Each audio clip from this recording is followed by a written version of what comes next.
Ngayong binuksan na ng Senado ang impeachment trial laban kay Vice President Sara Duterte, umaasa House Prosecution na sasagutin agad ni Vice President Sara Duterte ang writ of summons na inilabas ng impeachment court laban sa kanya. Live mula sa Batasang Pambansa, nakatutok si Earl Tobias. Earl, ano na po ang susunod na hakbang ng House Prosecution at handa na ba sila para sa impeachment trial?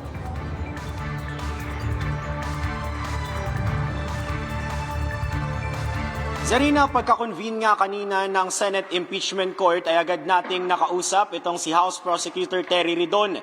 Idiniin niya tapos na ngayon ang usapin patungkol sa jurisdiction ng Senado sa impeachment case laban kay VP Sara Duterte. Ngayon, klaro raw na wala nang ano pa mang pwedeng makasagabal sa pre-trial at sa impeachment trial proper ng Vice Presidente. Kanina sa Senate plenary, nabasa na rin ang formal na entry of appearance ng 11 kongresista na magsisilbing House Impeachment Prosecutors hanggang matapos ang paglilitis.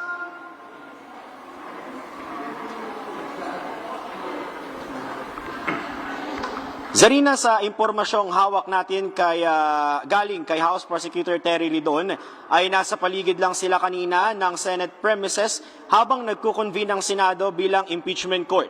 Ngayon daw hihintayin na lang ng prosecution panel ang tugon ng Vice Presidente sa writ of summons na inisyu sa kanya at agad rin daw na isusumite ng Kamara ang kanilang reply dyan.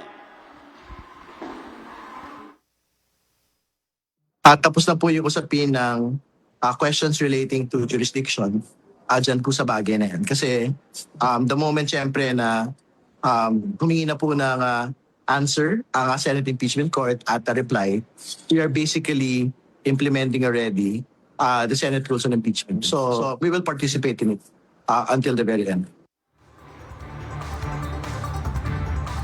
Mga kasama, bago naman umalis kanina ng Kamara ang House Prosecutors, iginit muna ng ilang House Prosecution member na wala naman na talagang dahilan para tumagal pa ang pagtugon ng Senado sa impeachment case laban kay VP Sara Duterte. Dagdag pa ng mga kongresista, malinaw sa konstitusyon ang responsibilidad na yan ng mataas na kapulungan ng Kongreso.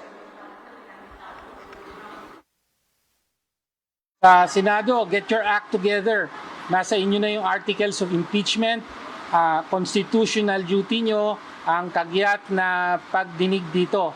So hindi dapat na gawing hadlang ang bangayan sa politika. Binabantayan kayo ng buong taong bayan.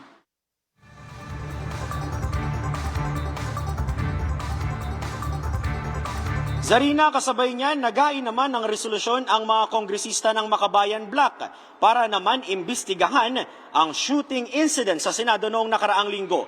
Anila hindi pwedeng baliwalain ang posibleng sabwatan umano sa pagtatagong muli ni Senator Bato de la Rosa sa harap ng arrest warrant laban sa kanya.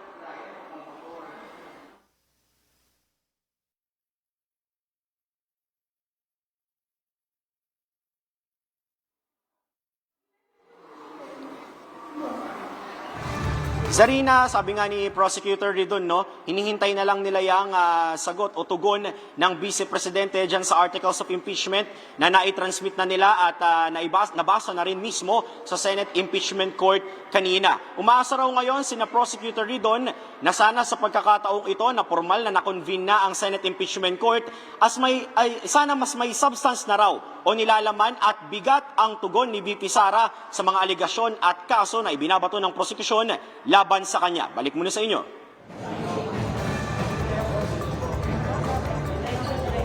Maraming salamat, Earl Tobias.